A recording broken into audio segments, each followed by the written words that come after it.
என் சிலையின் தலையை உடைக்க காரணம் என் சிலைக்கும் உயிர் இருப்பதாய் அவர்கள் நினைக்கிறார்கள்.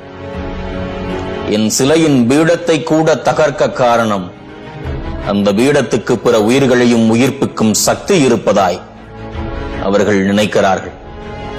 என் சிலையை நீ உடை. உனக்கு உடைக்கும் உரிமையும் வாங்கி தந்தது நான் தான். நீ வெளியே வர உதவும் சட்டமும் என்னாலேயே எழுதப்பட்டது.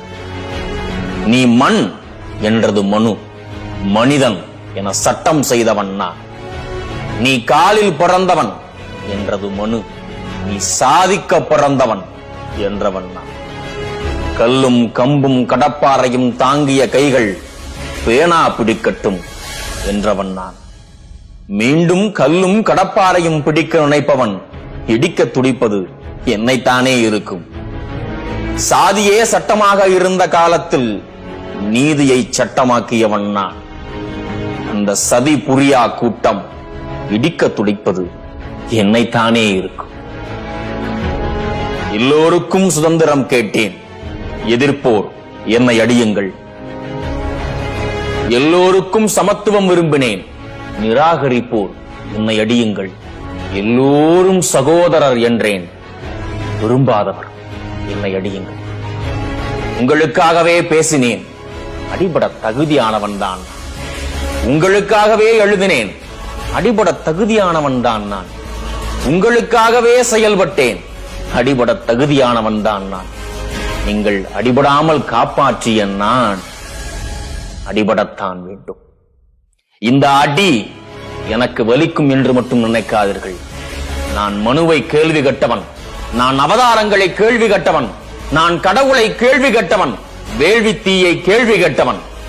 எனவே என்னை வெட்டிய அறிவாளின் முனை வழுங்கி இருப்பதை உற்றுப்பாருங்கள்.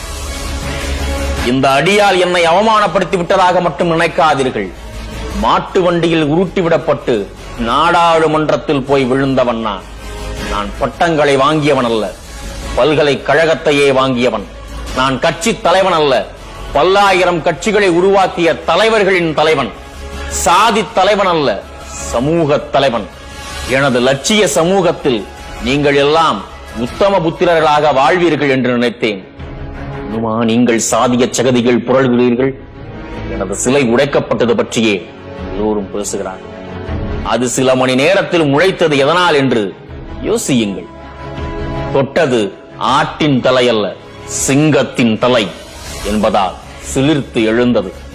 பிறப்புக்கும் எல்லா உயிருக்கும் என்ற வள்ளுவன் மண்ணில், வாடிய பயிரை கண்டபோதெல்லாம் வாடினேன் என்ற வள்ளலார் மண்ணில், சாதி பேதமற்ற திராவிடர்களே என அழைத்த அயோத்திதாசர் மண்ணில், பூர்வ குடிகளுக்காகவே போராடிய தந்தை பெரியார் மண்ணில் நீ சாதி பார்த்து கொள்கிறாய், நீ சாதி பார்த்து அடித்து உதைக்கிறாய், நீ சாதி பார்த்து சதியாட்டம் ஆடுகிறாய் என்றால் உனது ஊரில் சிலையாக நிற்பதற்கே அவமானமாக இருக்கிறது.